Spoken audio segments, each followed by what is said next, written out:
হ্যাঁ ভাই চলেন, তাইলে দুই ভাই মিলে দাওয়াতটা খাই আসি। তোর কি মাথা ঠিক আছে? অল লেভেল আর আমার লেভেল দেখছোস? অল লগে যাবো আমি দাওয়াত খাইতে? আমি ভাষা খুঁজে পাইতেছি না, আমি তোরে কি বলবো। আমি তোর সাথে অনেক খারাপ ব্যবহার করছি, জায়গায় জায়গায় অপমান করছি, মানুষের সামনে তোরে ছোট করছি, কিন্তু আজকে তুই আমার জীবনটা বাঁচাইলি রক্ত দিয়া।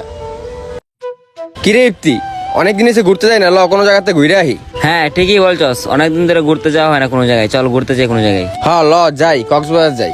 অনেকদিন এসে কক্সবাজার যাই না, কক্সবাজারটা একটু ঘুরে আহি চল। ভাইয়া বাইরে তো অনেক রোদ, এইখানে থাইকো না বেশি, চলো বাসায় চলো। দরকার পড়লে দুপুরে খাওয়া দাওয়া করে রেস্ট করে বৈকালে বের হইও। আমি কি করবো না করবো এটা একমাত্র আমার ব্যক্তিগত ব্যাপার, এটা কি তোর আমার কয়ে করতে হইব রে? তুই বলার কে এটা? এনতে যা। ঠিক আছে ভাই। কি রে বন্ধু, হয়তো তোর ভাই হয় না, তুই ওর সাথে